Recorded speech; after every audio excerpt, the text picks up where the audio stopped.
नमस्कार, स्वागत है आपका। आप देख रहे हैं द न्यूज और मैं रानी गुप्ता आपके साथ। लगातार इजराइल और हमास के बीच जंग जारी है।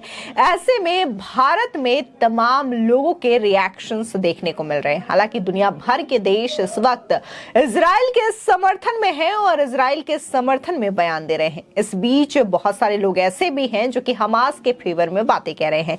इसी में से एक मौलाना तौकीर रजा का भी विवादित बयान सामने आया है। उन्होंने ये कहा है कि हमास आतंकी संगठन नहीं है बल्कि इजराइल आतंकी है। इसी के साथ ही न सिर्फ उन्होंने इजराइल हमास युद्ध को लेकर के बातें कही बल्कि प्रधानमंत्री मोदी को लेकर भी विवादित बोल दिए हैं।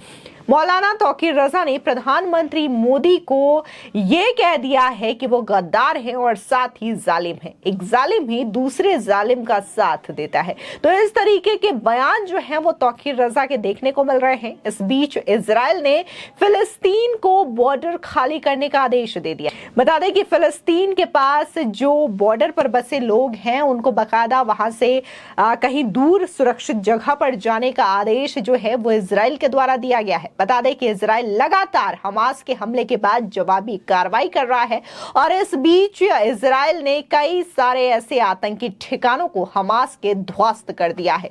इस बीच हमास का जो है टॉप आतंकी भी मारा गया है। सिनेवर नाम है उसका और कहा यह जा रहा है कि सिनेवर ने ही पूरी तरीके से ये प्लानिंग की थी कि कैसे इजराइल पर हमला करना है। बता दें कि इजराइल हमास जंग पर भारत में भी लोगों की प्रतिक्रियाएं सामने आ रही है। कई राजनीतिक पार्टियां अपना स्टैंड क्लियर कर चुकी हैं। कई इजराइल के समर्थन में है तो कोई हमास के समर्थन में है। इस बीच इत्तेहाद ए मित्तल काउंसिलिंग के प्रमुख मौलाना तौकीर रजा का बड़ा स्टेटमेंट सामने आया।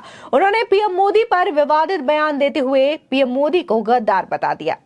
साथ ही उन्होंने ये भी कहा कि पीएम मोदी देश को बड़ा नुकसान पहुंचा रहे हैं। आपको बता दें, दरअसल तौकीर रजा अपने विवादित बयानों के लिए जाने जाते हैं।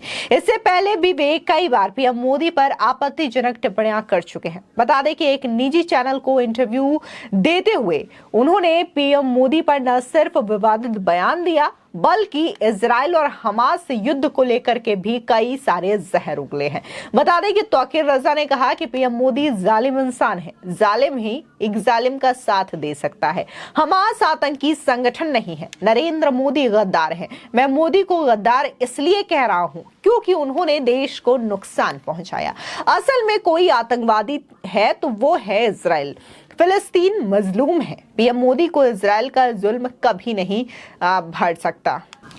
पीएम मोदी को इजराइल का जुल्म कभी भी नजर नहीं आता। असल में अगर कोई जालिम है तो पीएम मोदी और उसके साथी हैं। मोदी जी ने इजराइल की हिमायत करके बीजेपी के रुख को ठेस पहुंचाने की कोशिश की है। अटल बिहारी वाजपेयी ने भी फिलिस्तीन का साथ दिया था। तौकीर रजा ने आगे ये भी कहा कि एयर इंडिया को इसलिए बेचना पड़ा क्योंकि हज पर जाने वाले लोगों का पैसा उसे मिलना बंद हो गया। उन्होंने कहा कि हज सब्सिडी बंद करने के बाद एयर इंडिया को बंद करना पड़ा क्योंकि एयर इंडिया हजियों के पैसे से चलता था। बता दें कि नरेंद्र मोदी ने देश को जितना नुकसान पहुंचाया उतना नुकसान अंग्रेजों ने भी नहीं पहुंचाया, ये तौकीर रजा का कहना है। तौकीर रजा ने यह भी कहा कि कांग्रेस ने मुसलमानों का जितना नुकसान किया उतना अगले 10 साल में भी बीजेपी नहीं कर पाएगी। वहीं तौकीर रजा ने पिछले दिनों ट्रेन में हुए गोलीकांड का भी जिक्र किया है और कहा कि चेतन ने जैसे मुस्लिमों को मारा था वैसे ही उसने हिंदू को भी मार दिया। बता दें, दरअसल इजराइल और हमास में 7 अक्टूबर से जंग चल रही है। सबसे पहले हमास ने इजराइल पर 5000 रॉकेट दागे, वो भी केवल 20 मिनट में। इसके बाद इजरायली एयरफोर्स ने भी पूरी गाजा पट्टी को तबाह कर दिया। अब तक 1100 से ज्यादा लोगों की मौत हो चुकी है। वहीं भारत समेत कई यूरोपीय देश इस वक्त इजराइल के समर्थन में है।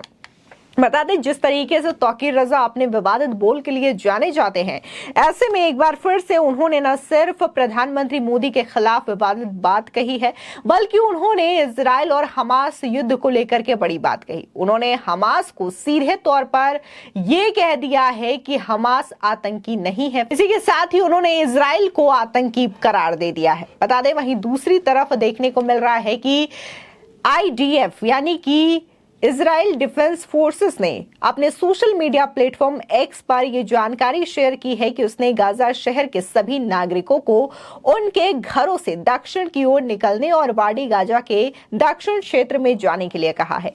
आईडीएफ ने कहा है कि हमास ने इजराइल और गाजा सिटी के खिलाफ युद्ध छेड़ा है, जहां मिलिट्री ऑपरेशन चल रहा है। उसने नागरिकों के लिए सेफ्टी की तहत उन्हें इलाका खाली करने के लिए कहा गया है।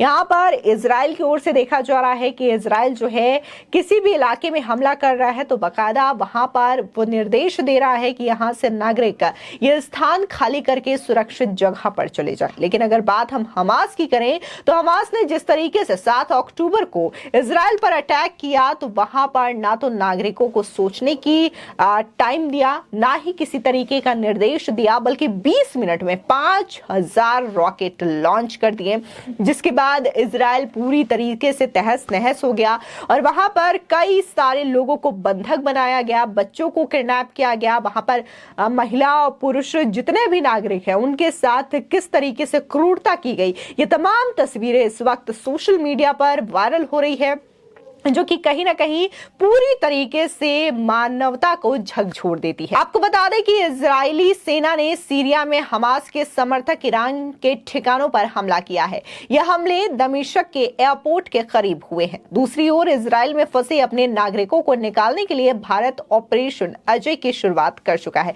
दरअसल भारत के समय अनुसार आज रात 11:30 बजे इजराइल के डेविड वैंकूवर एयरपोर्ट से एयर इंडिया की फ्लाइट 230 लोगों को लेकर के भारत के लिए रवाना हो चुकी है और ये तमाम जो नागरिक हैं वो भारत सकुशलता पूर्वक शुक्रवार की सुबह ही पहुंच चुके हैं और उन्होंने इन तमाम चीजों को लेकर के देश के प्रधानमंत्री का हृदय से धन्यवाद किया है और उनका कहना है कि वो सही समय पर भारत यानी कि अपने वतन लौट आए हैं। इस बीच जब इजराइल से भारतीय नागरिक आए गए एयरलिफ्ट करके तो वहां पर केंद्रीय मंत्री राजीव चंद्रशेखर मौजूद रहे, जिन्होंने तमाम नागरिकों का स्वागत किया। बता दें कि भारत ने इजराइल पर हमास के हमले को आतंकी हमला करार दिया है। इस वक्त भारत जो है पूरी तरीके से इजराइल के साथ खड़ा है। वही अमेरिकी विदेश मंत्री एंटनी ब्लिंकन आज इजराइल पहुंचे। यहां पर उन्होंने इजराइल के पीएम नेतन्याहू से मुलाकात की। इसके बाद उन्होंने कहा कि हमास का एक ही मकसद है, इजराइल को तबाह करना और यहूदियों की हत्या करना। उन्होंने कहा है कि अमेरिका हमेशा इजराइल की मदद करेगा। कल अमेरिकी रक्षा सचिव लॉयड ऑस्टिन इजराइल पहुंच सकते हैं, यह खबर आ रही है। फिलहाल जिस तरीके से इस वक्त दुनिया भर के जो तमाम देश हैं, फिर चाहे हम बात ब्रिटेन की करें, अमेरिका की करें, भारत की करें, ऐसे तमाम देश इस वक्त इजराइल का समर्थन कर रहे हैं और जिस तरीके से हमास ने जो अटैक किया है उसे पूरी तरीके से निंदनीय करार दे रहे हैं और जिस तरीके से क्रूरता के साथ हमास ने यह अटैक किया है उसकी चारों तरफ निंदा हो रही है और हमास से पहले ये तमगा मिल चुका है कि कैसे वो एक आतंकवादी संगठन है और जिस तरीके से उसने इजराइल पर हमला किया है तो इस बात को और भी ज्यादा पुष्टि उसने कर दी है। फिलहाल एक के बाद एक बहुत सारी जवाबी कार्रवाई जो है वो इजराइल की ओर से हमास पर देखने को मिल रही है और इजराइल के पीएम ने ये कह रखा है कि जिस तरीके से इजराइल को नुकसान पहुंचाने की कोशिश की गई है तो हमास को बख्शा नहीं जाएगा और उनसे बदला जरूर लिया जाएगा। और जिस तरीके से ये युद्ध की स्थिति है इसमें तमाम जो इजरायली नागरिक हैं वो भी इस वक्त एक साथ खड़े नजर आ रहे हैं। फिलहाल इस पूरे मामले को लेकर के आपकी क्या राय है, हमारे कमेंट सेक्शन में जरूर बताएं। धन्यवाद।